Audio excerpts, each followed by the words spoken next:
आप सभी का स्वागत। बीए पार्ट सेकंड ज्योग्राफी के फर्स्ट पेपर के अंतर्गत कोटा विश्वविद्यालय कोटा में मानव एवं आर्थिक भूगोल नामक पेपर पढ़ाया जाता है। इसकी सेकंड यूनिट के अंतर्गत विश्व की जनजातियों को इस यूनिट में रखा गया है। तो आज जिस चैप्टर की हम चर्चा कर रहे हैं वो है विश्व की जनजातियाँ। विश्व में विभिन्न क्षेत्रों में अनेक जनजातियाँ बिखरी हुई रूप में मिलती है, जिनमें से 3 मुख्य जनजातियों को हमारे सिलेबस में रखा गया है। इनमें एस्किमो, बुशमैन तथा पिग्मी। इनमें से एक एक करके हम तीनों जनजातियों को अलग अलग दिन हम इनको पढ़ेंगे। इनमें से सबसे पहले हम एस्किमो जनजाति की बात करेंगे। उससे पहले हम सामान्य जनजातियों की चर्चा करते हैं। पृथ्वी पर मानव विभिन्न व्यवसाय करता है, जिसके दौरान वह अपनी पारिस्थितिकी दशाओं में परिवर्तन कर वातावरण के साथ विभिन्न रूपों में समायोजन करता है, जिसे उसने हजारों वर्षों से सीखा है। लेकिन इस समयावधि के उपरांत भी वर्तमान में टुंड्रा प्रदेश, अरब का मरुस्थल, साइबेरिया का उत्तरी भाग, मध्य अफ्रीकी भाग, कालाहारी का मरुस्थल आदि ऐसे भाग हैं जहां अनेक जनजातियों ने आदिम अर्थव्यवस्था को अपना रखा है। इनके व्यवसायों की छांट में वहां के प्राकृतिक वातावरण की महत्वपूर्ण भूमिका रही है। पर्यावरण भूगोल में मानव पर्यावरण संबंधों के अवलोकन के उपरांत देखा गया है कि कहीं मानव समुदाय ने वातावरण दशाओं को प्रभावित किया है, तो कहीं स्वयं मानव भी पर्यावरणीय दशाओं के अनुकूलन हेतु समायोजन में प्रयत्नशील रहा है।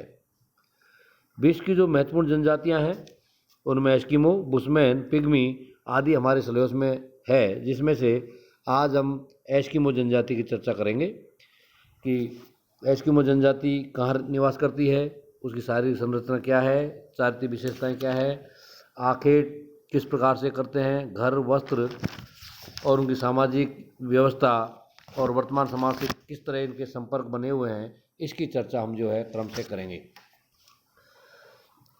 एस्किमो साधारणतः कच्चा मांस खाने वाला लोगों को कहा जाता है। इसकी संपूर्ण अर्थव्यवस्था आखेट पर निर्भर है। एस्किमो का जीवन कठोर वातावरण, निम्न आर्थिक क्रियाएं तथा विश्व के अन्य लोगों से संपर्क का अभाव आदि कठिनाइयों के बीच व्यतीत होता है। इनका निवास क्षेत्र मुख्य रूप से अमेरिका के उत्तर पूर्व में स्थित ध्रुव से सटे हुए ग्रीनलैंड के विशाल द्वीप से लेकर पश्चिम में अलास्का और बेरिंग जलसमूह मध्य के उस पार साइबेरिया के उत्तरी पूर्वी छोर तक फैले हुए हैं। यह समस्त क्षेत्र कुछ खास जलस्थल भागों के अतिरिक्त एक अखंड बर्फ की चादर से ढका हुआ है। इसका निवास क्षेत्र मुख्यतः टुंड्रा प्रदेश में है।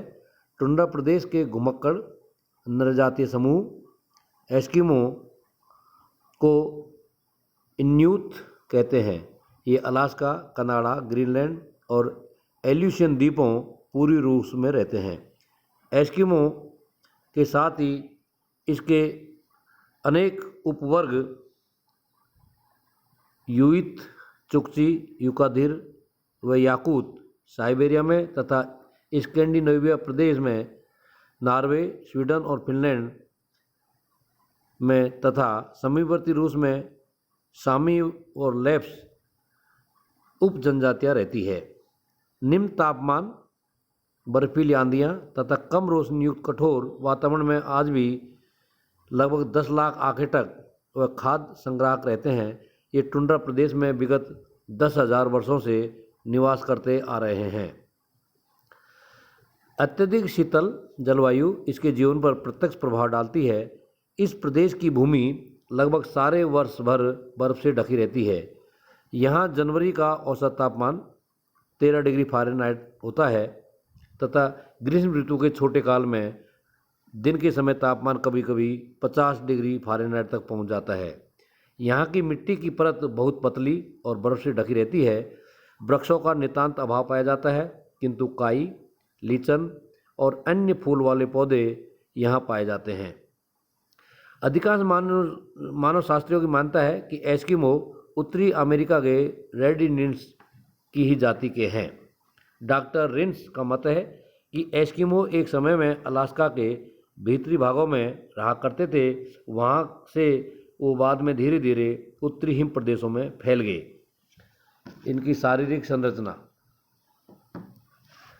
एस्किमो का रंग भूरा, पीलापन लिए, चेहरा गोल और चौड़ा तथा शरीर का डील डॉल कुछ बेढंगा सा, आंखें काली, छोटी, नाक चपटी, गाल गोल और मांसल तथा मुंह चौड़ा, जबड़े भारी तथा दांत सफ़ेद और मजबूत होते हैं। ये मझले कद के होते हैं। इनका शरीर हष्टपुष्ट तथा पुट्ठे मांसल होते हैं, परंतु प्राय कमर के नीचे का भाग कम हष्टपुष्ट होता है। एस्किमो लोगों के बाल पूर्णतः काले होते हैं। ये कड़े और सीधे होते हैं तथा ये लोग अपने बाल कभी नहीं कटवाते। स्त्रियां अपने बालों को सिर के ऊपर एक प्रकार से जूड़े के आकार में बांधे रखती है और उसकी सजावट के लिए रंगीन फीते भी काम में लेती हैं। इसके बाद में एस्किमो लोगों की चारित्रिक विशेषताओं की चर्चा करते हैं। एस्किमो विकट से विकट संकट का सामना करने पर भी अपनी स्थिरता, गंभीरता एवं विवेक बुद्धि को अडिग बनाए रखते हैं। इनका जीवन विश्व की अन्य सभी जातियों से कठिन है। इनकी लड़ाई प्रकृति से है। एस्किमो विश्व में सबसे अधिक हंसमुख, प्रसन्नचित एवं निर्द्वंद प्रकृति के लोग हैं। इनका स्वभाव बालक सदृश, एकदम सरल, निष्कपट और मधुर होता है। यही उनकी सबसे बड़ी धरोहर है, जिसके बल पर भूतकाल के संताप तथा भविष्य की चिंता से विमुक्त ये लोग अपना जीवन बड़ी सांत्वना से व्यतीत करते आ रहे हैं। नए नए झूठ बोलना अच्छा लगता है और नए नए चोरी करना आता है। इसके बाद आखेट, एस्किमो लोगों का आखेट कर किस तरह अपना जीवन व्यतीत करते हैं।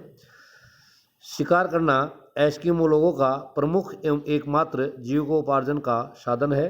शीतकाल एवं ग्रीष्मकाल दोनों ऋतुओं में ये लोग विभिन्न विधियों से मछली का शिकार करते हैं। शीतकालीन आखेट, अलग अलग ऋतुओं में ये अलग अलग प्रकार से आखेट करते हैं। उसमें नंबर 1 पर शीतकालीन आखेट। शीतकाल में एस्किमो तट के निकट निवास करते हैं। इस ऋतु में ये तट के निकट सील मछली का शिकार करते हैं। जब मछली बर्फ में बने छिद्रों में श्वास लेने आती है, तब एस्किमो द्वारा रखा हुआ पदार्थ हिलता है। तब एस्किमो अपने यंत्र हार्पून द्वारा सील मछली का शिकार कर लेते हैं। इस प्रकार के आखेट को एस्किमो माओपाक कहते हैं। दूसरी विधि इतुपरक कही जाती है, जिसके अंतर्गत शिकारियों द्वारा 2 छिद्र बनाए जाते हैं। एक व्यक्ति सील मछली को खोज निकालता है तथा दूसरा व्यक्ति हार्पून लिए खड़ा रहता है, जो किसी संकेत के प्राप्त होते ही सील मछली को मार लेता है। दूसरे प्रकार का शिकार है बसंतकालीन आखेट। मार्च में जब दिन बड़े होने लगते हैं तो एस्किमो परिवार सील मछली के आखेट के लिए निकल पड़ते हैं। जब सील मछलियां अपने श्वास लेने के छिद्र के बाहर आकर धूप खाने लगती है तो उनका शिकार बड़ा सुलभ हो जाता है। बसंतकालीन आखेट को ऊतक कहते हैं। एस्किमो अपने शिकारी कुत्ते के साथ सील मछलियों का शिकार करता है। इसके अतिरिक्त इस ऋतु में कैरिबो और कस्तूरी बैल का शिकार भी आसानी से उपलब्ध हो जाता है। इस ऋतु में चमड़े से बनी नाव, जिसे कयाक कहते हैं, का उपयोग आवागमन के लिए किया जाता है। तीसरे प्रकार का आखेट है ग्रीष्मकालीन आखेट। इस ऋतु में बर्फ़ पिघल जाती है और विभिन्न प्रकार की वनस्पतियाँ अंकुरित हो जाती है। इन वनस्पतियों को खाने के लिए कैरिबो के विशाल झुंड तथा अमेरिकी रेंडियर के समूह इस ऋतु में यहाँ आते हैं। तब एस्किमो अपने यंत्रों एवं औजारों द्वारा इन जानवरों का शिकार अपने शिकारी कुत्तों की सहायता से कर लेता है। एस्किमो लोगों के लिए बसंत और ग्रीष्म ऋतु में शिकार की कमी नहीं रहती है, लेकिन शीतकाल में कभी कभी 10 दिन तक इनको शिकार नहीं मिलता है तथा वे भूखे ही रहते हैं। कभी कभी तो अकाल की स्थिति उत्पन्न हो जाती है तथा कई लोगों को अपनी जान से हाथ धोना पड़ता है। यानी कि बर्फीले क्षेत्रों में जहाँ बर्फ़ है, जहाँ एस्किमो लोग रहते हैं, वहाँ पर कई बार लंबे समय तक शिकार नहीं मिल पाता है और कई दिनों तक इन्हें भूखा रहना पड़ता है और कई बार अकाल की स्थिति उत्पन्न होने के बाद कई लोगों को, एस्किमो लोगों को अपनी जान से हाथ धोना पड़ता है। इसके बाद हम चर्चा करते हैं इनके घरों की। ग्रीष्म ऋतु में एस्किमो अपने घर तट के किनारे पर स्थापित करते हैं। इनके ग्रीष्मकालीन घर कैरिबो तथा ध्रुवीय भालू की खाल से बने होते हैं। इस चमड़े से बने ग्रीष्मकालीन निवास को ट्यूपिक कहा जाता है। ये घर अनेक परिवारों के द्वारा समूह में बनाए जाते हैं, लेकिन शीतकालीन घर ग्रीष्मकालीन घरों से एकदम विपरीत बनाए जाते हैं। वस्तुतः शीतकाल में ये लोग बर्फ़ की शिलाओं को काट काट कर इन्हें ईंटों या पत्थरों की भांति ही एक दूसरे पर व्यवस्थित ढंग से रखकर चूने की भट्टी की आकृति जैसा बर्फ़ का गुंबदनुमा घर बना लेते हैं तथा उसी में एक एस्किमो का पूरा परिवार निवास करता है। इस शीतकालीन घर को इग्लू कहते हैं। इग्लू से एक लंबा सुरंगनुमा मार्ग बाहर जाने व अंदर जाने के लिए होता है, जिसमें शरीर के बल रेंग कर ही अंदर जाया जाता है। इसको इतना छोटा बनाया जाता है ताकि बाहर की प्रचंड शीतकालीन हवाएं अंदर प्रवेश न कर सके। इग्लू का अंदर का भाग समूर की खाल से ढका रहता है। इग्लू के अंदर रोशनी के लिए जानवरों की चर्बी को जलाया जाता है। तो एस्किमो जनजाति को हम 2 पार्टों के अंतर्गत पढ़ेंगे। अगली जो चैप्टर होगा, अगला जो अध्ययन हम करेंगे, सेकंड पार्ट के अंतर्गत हम इनकी वस्त्र, यंत्र, उपकरण, समाज और वातावरण समायोजन तथा आधुनिक संस्कृति संपर्क आदि की चर्चा करेंगे। वर्तमान समय कोरोना महामारी का चल रहा है, अतः जागरूक नागरिक होने के नाते हमारी जिम्मेदारी बनती है कि हम मुंह पर हमेशा मास्क लगाए रहें, 2 गज की दूरी का पालन करें, सैनिटाइज से हाथ धोएं, सैनिटाइज नहीं होने पर पानी से बार बार हाथों को धोएं, बाहर से आने पर अपने कपड़ों और खाद्य पदार्थों को धोएं, बहुत आवश्यकता होने पर ही घर से बाहर निकलें, भीड़ भाड़ वाले इलाकों में जाने से बचें ताकि कोरोना महामारी से मानव समाज को उबारा जा सके। धन्यवाद।